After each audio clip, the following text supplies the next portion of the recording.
Hello everyone, welcome back to essentials of Ayurveda. आज हम अपने व्याधि सीरीज में डिस्कस करने वाले हैं आमवत के बारे में, जो कि अगेन एक बहुत ही इम्पॉर्टेंट व्याधि है और इसके भी केसेस आप देखोगे तो बहुत ही कॉमनली आपको देखने को मिलेगा। इसको हम लोग किससे कंपेयर करते हैं? तो रूमाटॉइड आर्थराइटिस से कंपेयर करते हैं। बट मैं एक आपको पॉइंट बताऊं तो आरए यानी कि रूमाटॉइड आर्थराइटिस है, उसको आमवत के साथ साथ वात रक्त अगर ऐसे हम लोग समझकर ट्रीट करेंगे ना तो बहुत फास्ट रिजल्ट आता है आयुर्वेद में। अगर आप सिर्फ आमवात पकड़ के ट्रीट करोगे रूमाटॉइड अर्थराइटिस को तो थोड़ा स्लो रिजल्ट मिलता है।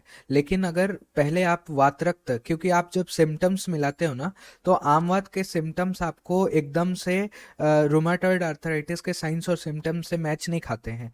थोड़ा सा वातरक्त और आमवात इन दोनों को मिला के अगर आप ट्रीट करोगे तो बहुत फास्ट और अच्छा रिजल्ट मिलता है। ठीक है, लेकिन हमारा वो पार्ट नहीं है अभी, बस ही मैंने थोड़ा सा बता दिया। लेकिन आप कभी इसके बारे में सोचना जब आप ओपीडी अपनी खोलोगे और ट्रीटमेंट करोगे तो आमवात के पेशेंट का। ठीक है, तो इस वीडियो से आपका जो है वो लॉन्ग आंसर और शॉर्ट आंसर दोनों ही कवर हो जाएगा, तो उसका कोई प्रॉब्लम नहीं है। अगेन सिर्फ एग्जाम के लिए इस व्याधि को मत पढ़ना। इस व्याधि के पेशेंट आपको देखने को मिलेंगे बहुत ही कॉमनली, इसलिए थोड़ा सा क्लिनिकल पॉइंट ऑफ व्यू से भी इसको पढ़ना। ठीक है, चलो स्टार्ट करते हैं। तो पहला पॉइंट जैसा कि हमारा रहता है इंट्रोडक्शन और टाइप्स। तो आप इस व्याधि में देखोगे ना तो इसमें आपको चरक, सुश्रुत, वाग्भट ये सब नहीं मिलेंगे, क्योंकि बृहत्त्रयी जो है हमारी उसमें इस व्याधि का उल्लेख नहीं मिलता है। ये अब क्यों नहीं मिलता है? मे बी उस समय आमवात के पेशेंट नहीं मिलते होंगे आचार्य को, या फिर जो आमवात के लक्षण है वो बाकी अदर व्याधिज में उन्होंने इंक्लूड करके उसको दूसरा ही व्याधि मान करके ट्रीट किया होगा। तो कुछ भी कारण हो सकता है। तो इसका जो रेफरेंस है वो कहाँ मिलता है? तो आपको माधव निदान, भाव प्रकाश ऐसी जगह पे आपको इसका रेफरेंस देखने को मिलेगा। तो पहला पॉइंट हम लोग देखते हैं इसके निरुक्ति। तो आमेन सहितः वातः आम वातः, तो सिंपल सा है, या फिर आमश्च वातश्च आम वातः, यानी कि जब आम आम क्या होता है? आम हमें पता है कि जब हमारी जाठरा अग्नि वो मंद पड़ जाती है तो उससे आम रस का निर्माण होता है। अगर किसी को आम की डेफिनेशन पता हो तो प्लीज कमेंट बॉक्स में लिखना। मैं एक डेफिनेशन बताता हूँ। श्रोतो रोध बल भ्रंश गौरवम अनिल मूढ़ता आलस्य अपक्ति निष्ठिव मल संग अरुचि क्लमाहा। जब आम और जो वात है वो एक साथ उपस्थित हो जाते हैं, पहले आमरस बनेगा और साथ में ही क्या हो रहा है, वात का प्रकोप भी हो रहा है। तो जब दोनों एक साथ जुड़ जाते हैं तब एक व्याधि उत्पन्न करते हैं जिसका नाम है आमवात। ठीक है, उसके बाद हम सेकंड पॉइंट देखेंगे, आमवात के भेद। तो माधव निदान और योग रत्नाकर ने दोष प्रधानता के आधार पर आमवात को 7 भेद में डिवाइड किया है। तो 7 प्रकार कौन से हैं? बहुत ही इजी है। पहले तो वात पित्त कफ जो दोष है, उसके बाद तीनों एक साथ जब आएंगे और दो दो दोष जब एक साथ आएंगे तो 7 टाइप्स हो गए। तो फर्स्ट है वातोल वर्ण, पित्तोल वर्ण, कफोल वर्ण, फिर वात पित्तोल वर्ण, फिर पित्त कफोल वर्ण, फिर वात कफोल वर्ण, और लास्ट है सन्निपातज आमवात। ठीक है, उसके बाद सारंगधर ने भी दोष उल्वणता के आधार पर 4 भेद किए हैं, जिसमें उन्होंने संसर्गज नहीं जोड़ा है, सिर्फ वात, पित्तज, कफज और सन्निपातज ये बताया है।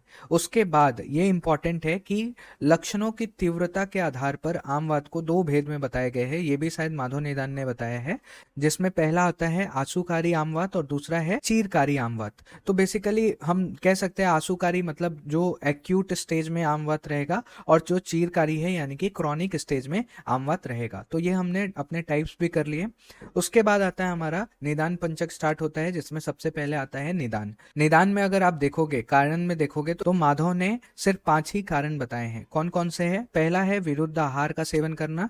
विरुद्ध आहार में ना सभी प्रकार के जितने भी इनकॉम्पैटिबल फूड्स या फिर कॉन्ट्राडिक्टरी फूड्स जो हैं वो सब इंक्लूड हो जाते हैं। सेकंड है विरुद्ध चेष्टा, अगेन जितने भी कॉन्ट्राडिक्टरी और जितने भी इनकॉम्पैटिबल चेष्टाएं हैं, मूवमेंट्स वगैरह, लाइफस्टाइल जो भी कह लो, तो वो सब जो है वो इन दो में ही कवर हो जाते हैं। ठीक है, तीसरा है जाठरा अग्नि की मंदता। ऑब्वियसली यहाँ पे आम का जनरेशन हो रहा है, तो जाठरा अग्नि जब तक मंद नहीं होगी तब तक आम नहीं बनेगा।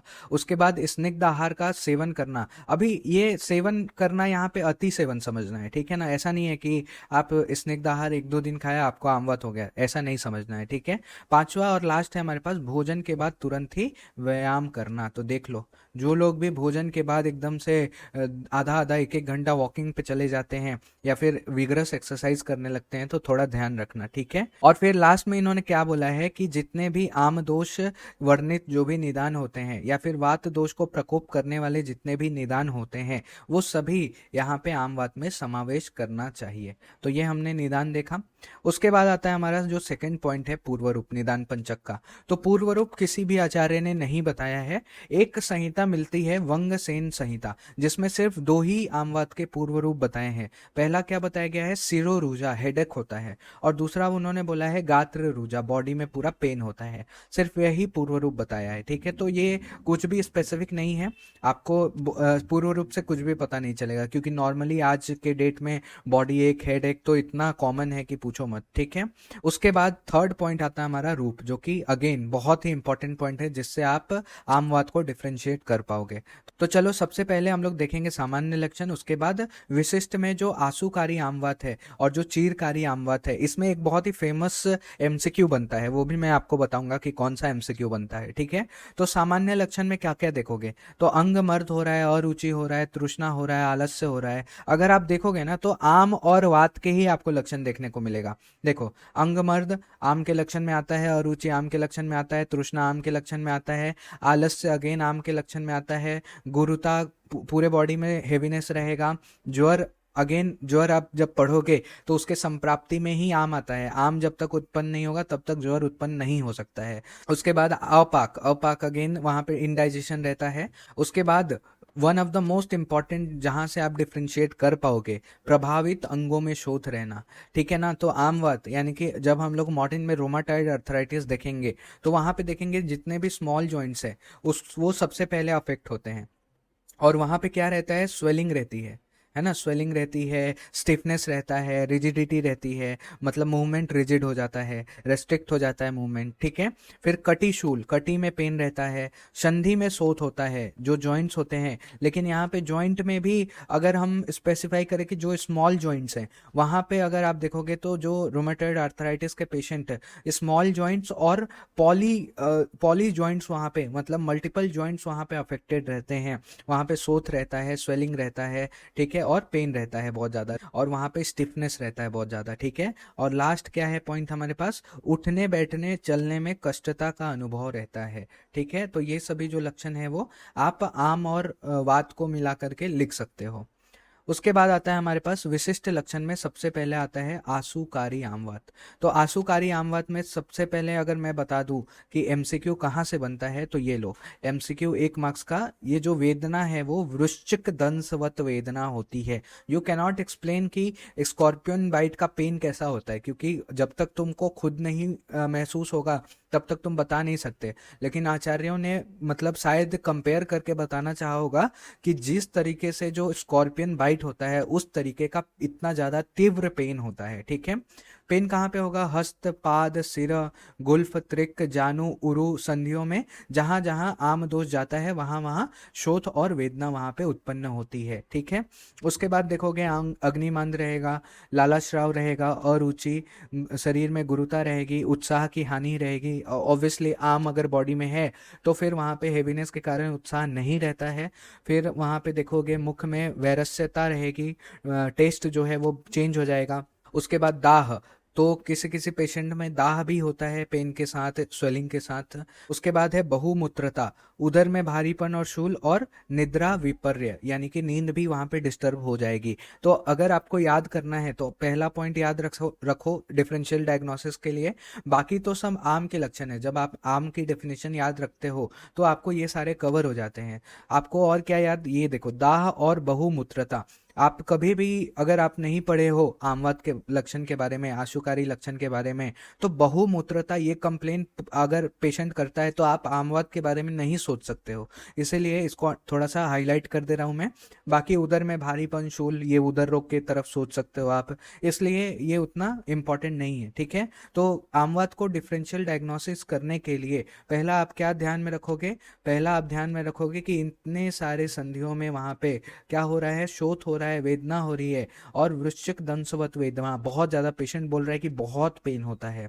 फिर उसके साथ ही दाह मिल रहा है, बहुमूत्रता मिल रहा है, तो आप आमवात के लिए सोचना, ठीक है। और नींद भी वहां पे डिस्टर्ब्ड है, और इसमें भी क्या सोचोगे कि आंसूकारी आमवात है, ठीक है, एक्यूटली डेवलप हुआ है। चीरकारी आमवात के लक्षण क्या है? देखो, चीरकारी आमवात के लक्षण आपको एकदम से अलग ही मिलेगा। देखो क्या क्या मिलेगा। अंग वैकल्य यानी कि डिफॉर्मिटी हो गई, स्वॉन नेक डिफॉर्मिटी, अगर आपने देखा होगा, मैं फोटो लगा दूंगा, स्वॉन नेक डिफॉर्मिटी आप यहाँ पे फोटो में भी देख सकते हो। उसके बाद क्या आता है कि खंजता, पंगु, एकदम से लूल्हा लंगड़ा हो गया है, और अस्थि संधि में एकदम विकृति आ गई है, मतलब गेट उसका चेंज हो गया है, इतना ज्यादा आमवात क्रॉनिक हो गया है कि। उसके बाद क्या मिलेगा? संकोच मिलेगा, शोष मिलेगा, पूरा जो कॉन्ट्रैक्चर वहां पे डेवलप हो गया है, मसल इतना रिजिड हो गया है कि फ्लेक्शन एक्सटेंशन जो मसल के मूवमेंट्स होते हैं वो करना इम्पॉसिबल है। शोष, वहां पे धीरे धीरे मसल वेस्टिंग हो रहा है, संधियों में शोथ और उत्सेद हो रहा है बहुत ज्यादा, और भी एडिमेटस और इन्फ्लेम्ड हो रहा है संधि।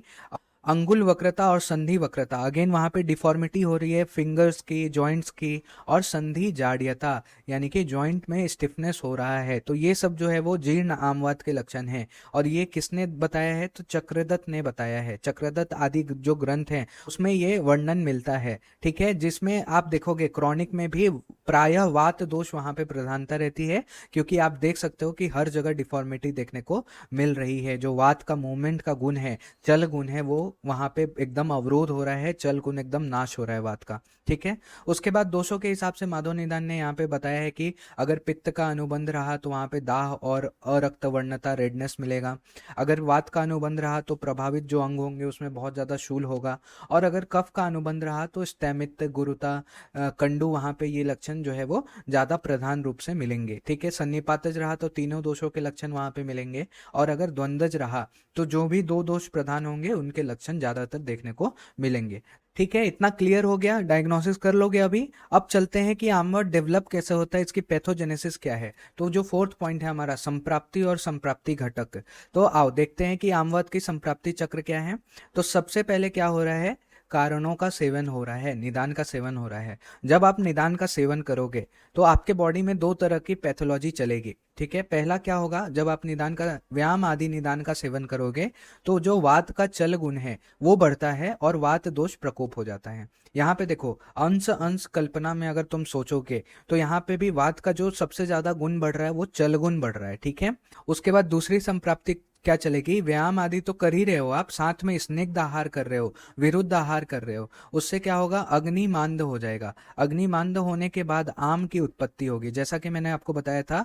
देखो ये दूसरा लक्षण है आम का, मैंने क्या बताया? श्रोतोरोध, बल भ्रंश, गौरवम, अनिल मूढ़ता, ये दूसरा डेफिनेशन है जिसमें अपक्व आता है, असंयुक्तम, दुर्गंधम, अति पिच्चलम, लेकिन जो लक्षण है वो ऑलमोस्ट सिमिलर है। तो जब आम की उत्पत्ति होती है, कैसे पहचानोगे आम की उत्पत्ति होगी? वहां पे विपाक हो रहेगा, इनडाइजेस्टेड फूड रहेगा, असंयुक्त रहेगा, अच्छे से वो बाइंडिंग नहीं हुआ रहेगा, जो काइल फॉर्मेशन है वो अच्छे से नहीं होता है, उससे बहुत ज्यादा दुर्गंध आएगा और बहुत ही ज्यादा पिच्चिल गुण वाला होगा वो। तो जब ये दोनों यानी कि प्रकुपित हुआ वात और आम आपस में मिल जाते हैं तो वायु क्या हो जाती है? साम हो जाती है, यानी कि उसमें आम के लक्षण आ जाते हैं। अभी वायु साम होने के बाद जितने जो भी धमनियां हैं उसके द्वारा पूरे शरीर में संचार करती है। अब क्या होता है? जो आम दोष है और धमनीगत दोष है दोनों आपस में मिल जाते हैं और जो आम दोष है उसको और ज्यादा दूषित कर देते हैं। मतलब जो आम था वो और भी ज्यादा विभिन्न वर्ण का हो गया, और भी ज्यादा पिच्चिल गुण वाला हो गया। और ये जो आम दोष है वो स्रोतों में जाकर के अभिछंद उत्पन्न कर देता है। फिर जो श्लेष्म स्थान होते हैं, जो मतलब कफ का स्थान है, वहां पे स्थान संचय करता है। स्रोतों में संग यानी कि अवरोध उत्पन्न करता है, विशेषकर रस्व स्रोतस में। और जहां वो जो आम दोष है वो स्थान संचय करता है, जो कि है श्लेष्म का स्थान, वहां पे अपने लक्षणों को अभिव्यक्त करता है, जिसमें संधिशूल, शोथ, हृदय में गुरुता, फिर त्रिकशूल और ज्वर आदि ये सब जब लक्षण आते हैं तब उस व्याधि को हम लोग आमवात कहते हैं। ठीक है, तो अगर आप देखोगे तो इसको हम लोग जो षड क्रियाकाल है उसमें कैसे तोड़ेंगे। तो पहला क्या हुआ हमारे पास, संचय अवस्था हुआ, कारणों के कारण संचय हुआ दोषों का। फिर उसके बाद आता है प्रकोप अवस्था, उसके बाद आता है प्रसर अवस्था, जहाँ पे दोष जो है वो पूरे शरीर में फैलते हैं। प्रसर अवस्था के बाद आता है स्थान संचय करेंगे, चौथा स्टेज आता है जहाँ पे दोष स्थान संचय करते हैं। स्थान संचय के बाद जो स्टेज आता है उसको व्यक्ति स्टेज कहते हैं, जहाँ पे वो अपने लक्षणों को दिखाते हैं। और जो लास्ट स्टेज आता है भेद लक्षण, वो लास्ट स्टेज है भेद लक्षण। ठीक है, भेद लक्षण। तो इस षड क्रियाकाल से आमवात डेवलप होता है। संप्राप्ति घटक देखोगे तो दोष में मेनली आपको त्रिदोष ही मिलेगा, विशेषकर वात प्रधान और आम दोष वहां पे देखने को मिलेगा। दुष्य में आपको रस, मेद, मज्जा, सिरा, स्नायु, अस्थि, संधि, ये सभी दुष्य आपको देखने को मिलेंगे, क्योंकि मेनली ये जॉइंट्स में जाता है, तो इसलिए वहां पे सिरा, स्नायु, अस्थि, संधि, मज्जा ये सब अफेक्ट होते हैं। स्रोतस देखोगे तो मेनली आपको अन्नवा स्रोतस, रसवा स्रोतस और अस्थिवा स्रोतस वहां पे इन्वॉल्व मिलेंगे, लेकिन मेनली जो आम बात है वो रसवा स्रोतस की बीमारी है। ठीक है, अग्नि देखोगे तो जाठरा अग्नि, धात्वा अग्नि दोनों ही वहां पे मंद हो जाती है, अग्नि दृष्टि में मंद अग्नि आ जाएगा। आम देखोगे तो वहां पे अग्नि मांदजन्य आम वहां पे उत्पन्न होता है। फिर श्रोतस दृष्टि में संग हो जाता है, ऑब्स्ट्रक्शन होता है। अधिष्ठान कहाँ पे होता है, तो जो श्लेष्म स्थान होता है यानी कि कफ का जो स्थान है, जैसे आमाशय है, उरह है, संधि है, कंठ है, हृदय है, यहाँ पे अधिष्ठान होता है। इसका संचार स्थान कहाँ पे है, तो पूरे शरीर में धमनियों के द्वारा संचार करता है। फिर उद्भव कहाँ पे होता है, तो आमाशयोत्थ होता है। व्यक्त कहाँ पे होता है, संधियों में, संधि स्थान में व्यक्त होता है। कौन से रोग मार्ग को फॉलो करता है, तो मध्यम रोग मार्ग को फॉलो करता है। और स्वभाव से ये आशुकारी और कष्ट साध्य होता है। ठीक है, साध्यता असाध्यता देखे तो नवीन जो आमवात होता है वो साध्य होता है, जो द्विदोषज होता है वो याप्य होता है, और जो त्रिदोषज होता है वो असाध्य होता है। लेकिन फिर भी यहाँ पे इन्होंने बोला है कि आमवात एक बहुत ही कष्ट साध्य रोग है, जिसकी चिकित्सा बहुत ही कठिन मानी जाती है। ठीक है, तो ये हमने संप्राप्ति और संप्राप्ति घटक देखा। उसके बाद आता है उपद्रव। उपद्रव उतना इंपॉर्टेंट नहीं है, लेकिन उसमें तृष्णा रहेगा, छर्दी रहेगा, भ्रम, मूर्छा, हृदय ग्रह हो जाएगा, गंभीर अवस्था में मल में विबद्धता आ जाएगी, आंत्र कुंजन, आद्यमान अंगों में जड़ता उत्पन्न हो जाएगी, और भी अन्य उपद्रव वहां पे देखने को मिलते हैं। तो यहाँ पे आपके पास 9 कॉम्प्लिकेशन आमवात के देखने को मिल सकते हैं। उसके बाद लास्ट पॉइंट है हमारे पास कि जब आमवात का पेशेंट आता है तो आप सापेक्ष निदान क्या करोगे, डिफरेंशियल डायग्नोसिस और किस किस व्याधि के बारे में आप सोचोगे।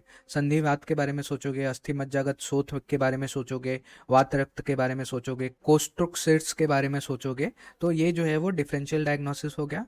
साध्यता असाध्यता हमने देखा, अगर एक दोषज है तो साध्य है, द्विदोषज है तो याप्य है, सन्निपातज है तो वो कृच्छ साध्य है, और सर्वांग शोथ है और उपद्रव के साथ है तो वो भी असाध्य है। ठीक है, तो अब आपके लिए एक होमवर्क है कि आमवात यानी कि रूमेटॉइड आर्थराइटिस में कौन कौन से इंपॉर्टेंट लेबोरेटरी इन्वेस्टिगेशन हम लोग करते हैं, वो आप मुझे कमेंट बॉक्स में बताओगे। ठीक है, thank you for watching till the end. Please do like, share and subscribe my channel. और अगर आपको कोई भी डाउट है आमवात से रिलेटेड तो आप इस वीडियो के कमेंट सेक्शन में लिख सकते हैं, और आपको नेक्स्ट वीडियो कौन सी चाहिए, कौन से टॉपिक, कौन से व्याधि के ऊपर चाहिए, तो आप वो भी कमेंट बॉक्स में लिख सकते हैं।